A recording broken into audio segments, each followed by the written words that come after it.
Welcome to Pushback. I'm Aaron Maté. Joining me is Dennis Kucinich. He is a former Democratic member of Congress from Ohio and the former mayor of Cleveland. Dennis Kucinich, thanks so much for joining me. Thank you very much, Aaron. It's good to be on your show. I look forward to our discussion. You in Congress led the peace movement inside Congress when you were there over a decade and led the opposition to the Iraq War. And when this debacle just happened with Congressional Progressives issuing a letter calling on Biden to pursue diplomacy with Russia, not threatening to stop approving military spending for Ukraine, just asking him politely to pursue diplomacy, they withdrew it after 24 hours. And I was just curious, having led the peace wing of Congress when you were there, your response to this debacle. Well, it's a new chapter in the cancel culture. The Progressive Congressional Caucus looks like it's been canceled. And the efforts, which on their part were rather straightforward yet meek, to ask for diplomacy, were not just casually pushed aside, they were crushed. It's really important for people to understand the significance of what happens when 30 members of Congress sign a letter to the president saying, look, we support you. At the same time, we really feel that we're in a moment where diplomacy needs to be exercised in order to avoid a wider war. Now, when that kind of a very straightforward and mild request by members of Congress gets not just swept aside, but crushed, we all need to reflect on where we're going with this conflict, this war in Ukraine. Because if diplomacy is not even to be talked about or considered, that means we're headed for an escalation and all the consequences. Based on your time in Congress, what kind of insight do you have in the pressures lawmakers face when they try to take a stance, even a very mild one, as you say, as was the case here, in the direction of peace? One's susceptibility to pressure generally depends on one's own life and political experience. The less experience you have, the pressure that can happen in Washington can be extraordinary. And it also has to do with one's aspirations to keep moving up in the leadership of Congress. People are vulnerable. I mean, there's no question about it to pressure that comes, particularly when it is accompanied with characterizations of people being members of Congress being less than American. I mean, really, we have to start asking questions about who are these individuals who have set themselves in judgment upon their own colleagues in a way that just not just stifles dissent, but doesn't even permit it. The very basis of the Democratic Party, it would seem to be, and historically has been a wide, voluble, sometimes even wild exertion of an expression of dissent, but that's not happening now. So moving along here, because this, again, this event is worth exploring for its implications. So diplomacy is not to be considered. You go back to 2014 in September, the Minsk agreement that as a tripartite or tri-party agreement, which also the OSCE helped to produce. And then Minsk II, a year later, was really aimed at ending the conflict in Donetsk and Luhansk in what is Eastern Ukraine, or was Eastern Ukraine. And if you look at the agreement, it was really, an exercise of diplomacy, but certain interests circling the White House had a different approach. They didn't want diplomacy. They decided to overthrow the government of Ukraine, put in their own individual who they could influence. And what happened from that point on was an escalation of the conflict, first of all, in in the Donbass, and over 10,000 people were killed. And these are Russian-speaking people. And at the same time, this debate arises about, is Ukraine going to be accepted into NATO? As we know later on, NATO didn't want them, and the US wasn't going to push it. And so Ukraine was used as a chessboard in an international game of power, unfortunately, at the expense of the lives of the Ukrainian people, who have never been really given a fair chance to escape this this horror of aggressive war that was catalyzed by partners outside their territory. So, where does this go? If we don't believe in diplomacy anymore, where do we go as a country? Think about this for a minute. It was 60 years ago to this time that President John F. Kennedy and the Soviet leader Nikita Khrushchev came together and resolved the conflicts that could have led to World War III in what was historically referred to as the Cuban Missile Crisis. Kennedy's inaugural speech is worth considering here. If you look at the words, he says, let us not negotiate out of fear, let us never fear to negotiate. What does that mean? That means that as the United States of America, since we are major players in this conflict in Ukraine, we have given close to over $60 billion to the Ukrainian government in various forms. How much it was delivered is anybody's guess, but that's a commitment the U.S. has made. Why would we believe that the force of our arms is somehow more significant than the force of our intellect, of our reason? Why do we rely more on arms than our brains?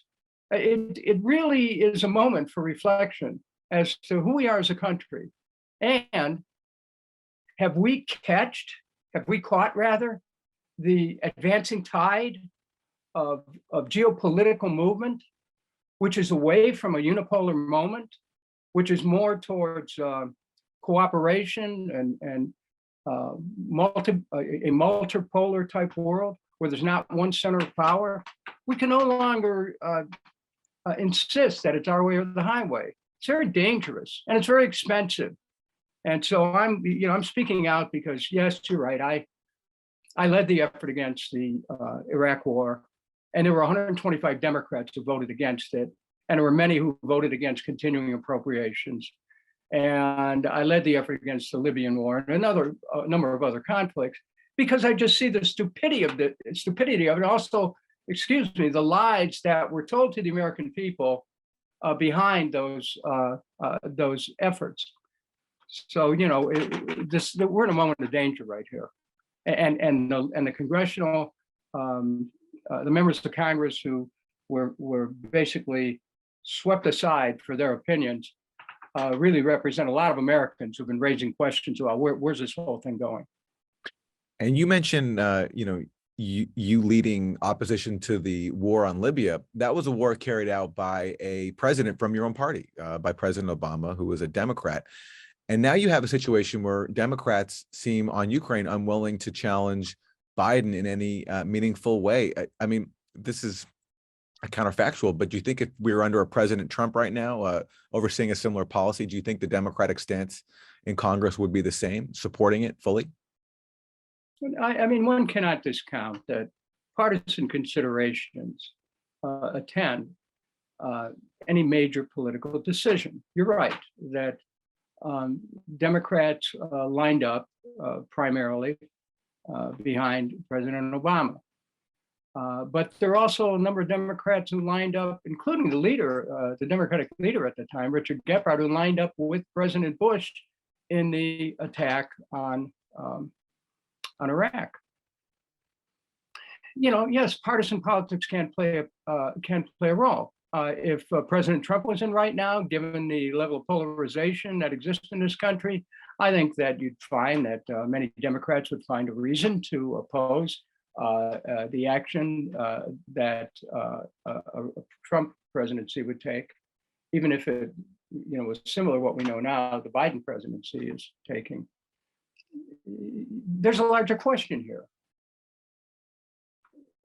Beyond where we're going with this war.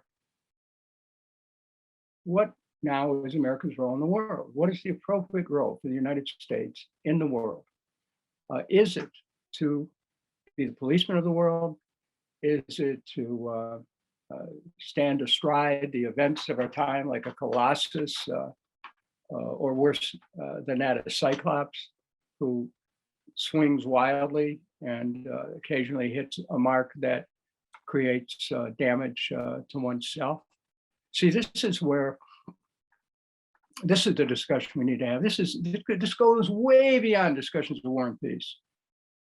It's about who we are as a nation, where do we see ourselves in the world community, and what can we do to start to find ways of demonstrating the understanding that the world is indeed interdependent, it is interconnected, and if we shut ourselves off as a nation from the rest of the world community, namely Russia, China, Brazil, India, South America, or excuse me, South Africa, Saudi Arabia. I mean, there's affiliations being created right now, which actually, are not only against America's interests, but they juxtaposed with our policies right now, we're isolating ourselves from an emerging new world. And it's old thinking. We have to realize the world's changing. And why should America be stuck with 19th century thinking in the 21st century? Well, that's the thing. I mean, so many Democrats who are now voting in lockstep with Republicans to fund the proxy war in Ukraine were earlier critical of U.S. policy in Ukraine. You had Congress overwhelmingly approving a measure in 2018 banning all assistance to the Azov Battalion, which is a neo-Nazi paramilitary force inside Ukraine. Now all of that seems to be forgotten. Ilhan Omar put out a statement back in March saying that flooding Ukraine with billions of dollars worth of weapons could lead to terrible consequences. And now she's denouncing protesters who said the same thing to her as spreading Russian talking points. So what do you think has happened to these progressive members of Congress over such a short period of time? I don't think members of Congress, whatever caucus they're in, are immune from the larger messaging that's happening in our media culture. So, there's been a tremendous amount of messaging that implies that that somehow Russia needs the government needs to be overthrown. That some people believe Russia needs to be destroyed as an entity. And when you sit in front of your TV and watch the carnage that comes from the battlefields across Ukraine,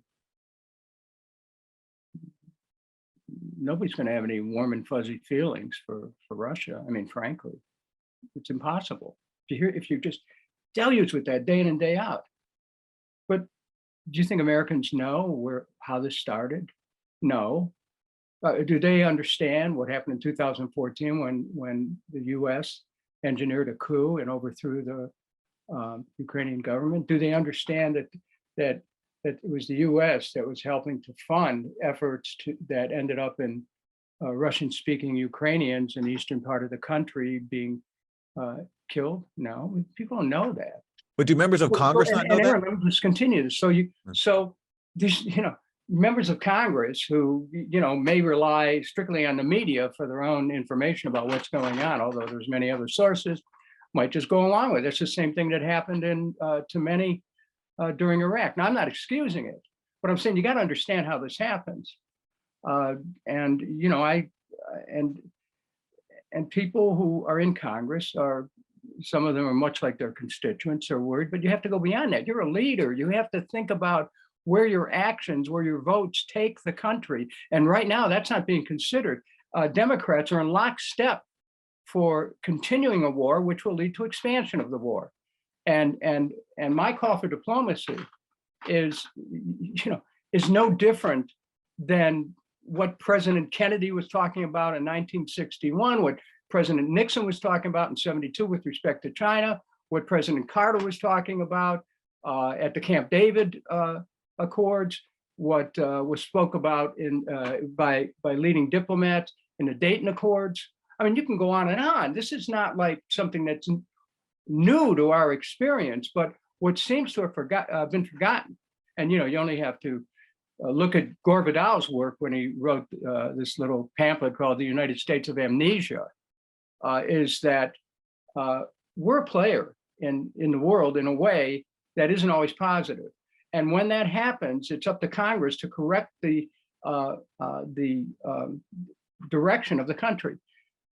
That's not happening right now, except, you know, so yes, some Republicans have voted against funding. And let me just remind your viewers and listeners, Aaron, you cannot simultaneously say you are against the war and vote to fund it. Yeah.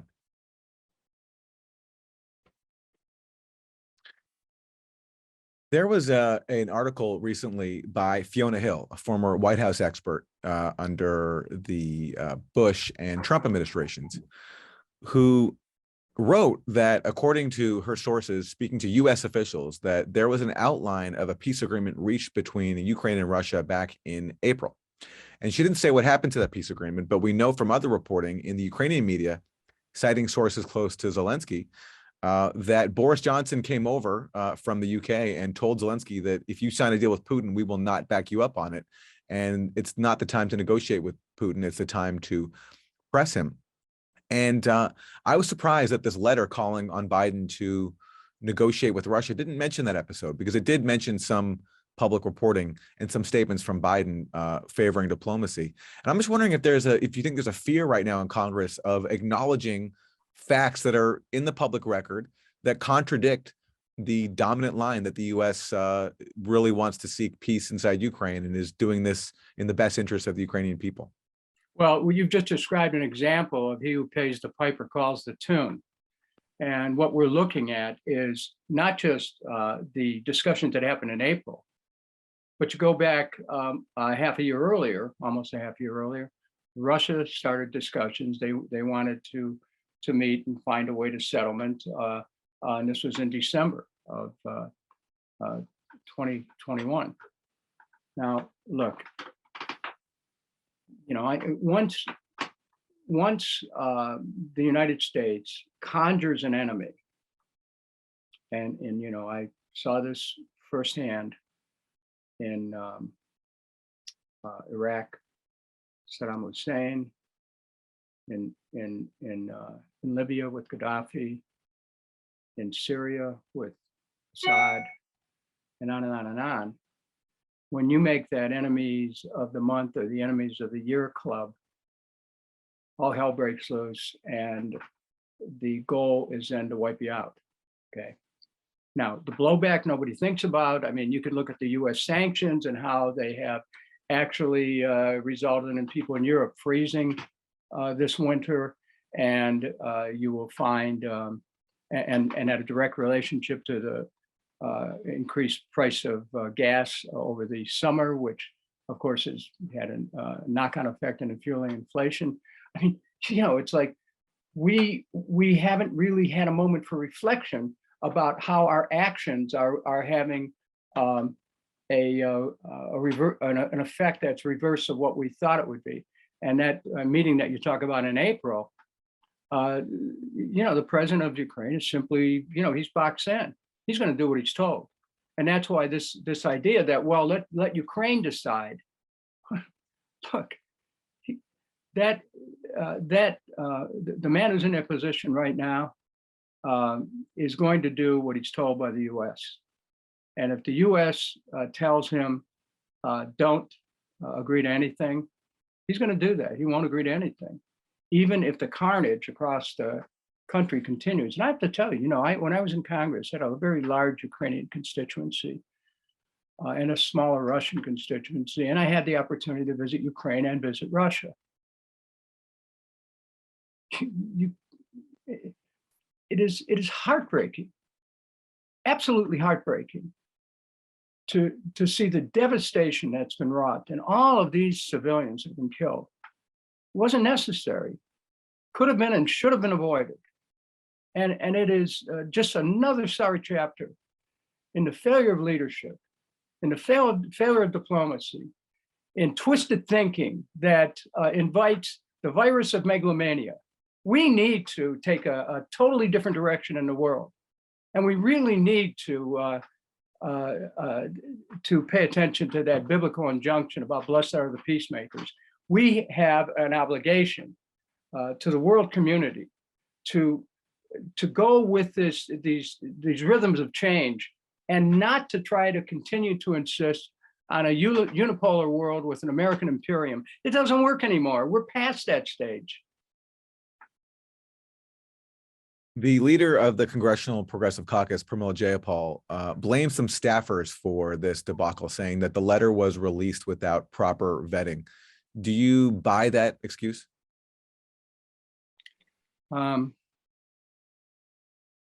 I think that Congresswoman Jayapal has been put in an extraordinary position, and I'm not going to dispute her account. I don't have any, information to the contrary.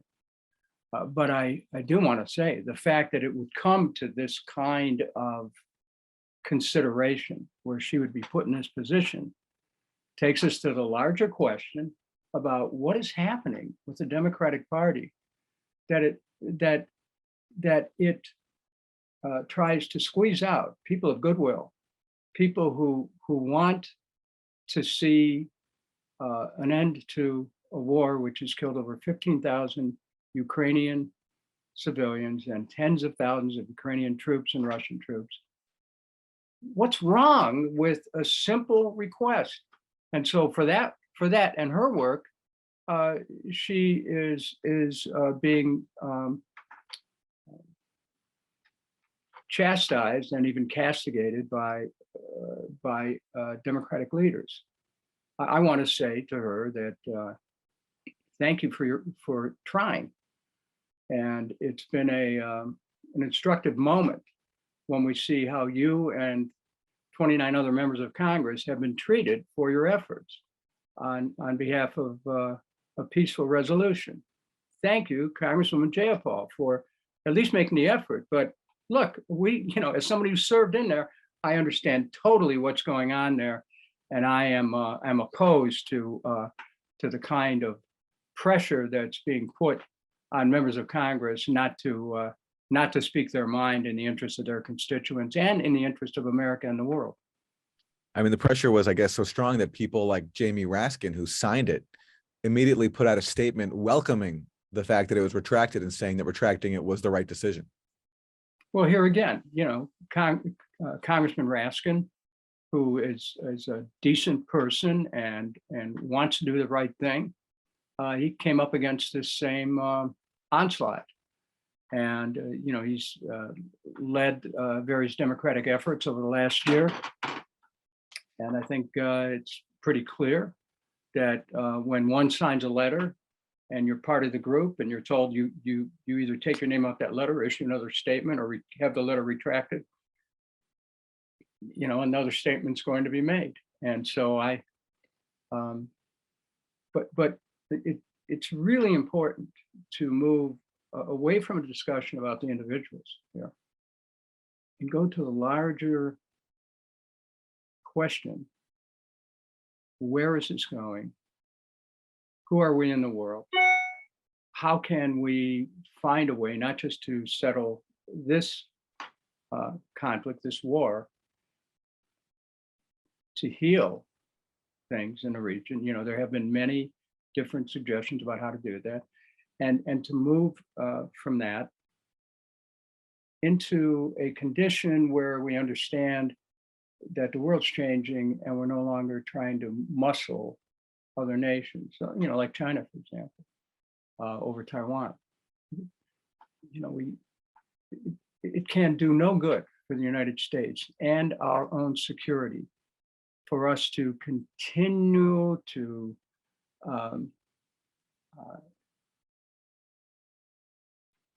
participate in that widening gyre of chaos, which leads to war. Let me ask you about what Congress can do institutionally in terms of restoring congressional oversight. After the Iraq War, I think there was a recognition inside the halls of power in Washington that sending off tens of thousands of U.S. troops and then thousands come home in body bags is just not sustainable in order to sustain public support. So there's been a real acceleration in covert warfare. We saw that in Syria, multi-billion-dollar program, Timber Sycamore, in support of the insurgency to overthrow the government there. And in Ukraine, too, you have tens of billions of dollars being spent without very much accountability. How difficult is it in Congress to manage to do some oversight of these covert programs, like in Syria and now in Ukraine, and what can be done to restore some congressional oversight of these massive expenditures, and these disastrous programs? Well, first of all, congressional oversight begins with one congressperson and one vote. You can say no. You can vote against continuing appropriations to fuel a war. There's also mechanisms for oversight involving the Committee on Government Oversight, and I was a member of that committee for 16 years. I was chairman of a subcommittee investigating the meltdown on Wall Street. And Congress, I have a feeling, if the Republicans take Congress, which it appears that they will, I think they'll be prompted, if for no other reason than partisan reasons, to look into where the money has gone with respect to Ukraine. I mean, I've seen reports that suggest that perhaps as much as 70% of money, arms that goes over there is somehow diverted. Don't be shocked. In one of my first committee meetings in 1997, an inspector general gave a report that over $1 trillion, T for trillion dollars of Pentagon spending could not be accounted for. During Iraq, there was famously a $9-10 billion tranche of money that just disappeared. You start throwing that kind of money out after things, you're going to, corruption is inevitable. And Ukraine, prior to this war, as a government, did not have a reputation for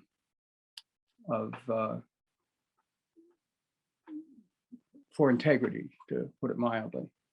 So, you have to consider that war ends up not only wasting lives, but spectacular amounts of money. And when the American people start to understand the waste that has been involved, beginning with the lives in this particular conflict and war, I think that's going to be the opportunity to bring up the fact that in the Iraq war, which, depending on what study you looked at, cost between $3 and $6 trillion at the expense of over about 4,600 U.S. service persons' lives, at the expense of over 1 million Iraqi deaths that were over and above what was expected during any given during the period of time of the war. When people start looking at at the waste that's occurred from these endeavors, I think maybe they'll be ready to take a new direction and to stop this waste. And when you consider back here in the United States, which is always kind of important for us to look at, how many people today are struggling I'm hearing from people every day about they go to the supermarket and they get sticker shock, whether they're buying bread or milk or meat or whatever. They all of a sudden, things that were ordinary staples of American diet are being priced out of their reach or made so dear that they can barely afford it. Why aren't we taking care of things here at home? I mean, we still have people sleeping in the streets, begging for food to feed themselves at freeway exits, kids who are attending substandard schools, people that can't get the health care that they need, people whose retirement is shaky, and the crime that exists in our cities, and I'm in Cleveland, the crime that exists in our cities, which is horrific, the mass shootings that take place, that it tears at everyone's hearts. And we want to go around the world telling other people how they should live, spending our money in pursuit of some kind of chimerical dream of global omnipotence. Give me a break. I mean, really, it's like this is a get real moment in America. It's a moment to start taking care of things here at home. And we certainly have to do something to stop this conflict in Ukraine, to try to heal the Ukrainian people who have suffered so grievously, to stop the deaths of any more civilians and soldiers on either side, to stop the continued attacks on the Russian-speaking peoples in Donbass. And so, we can do this. This is doable. That's what Minsk II was about.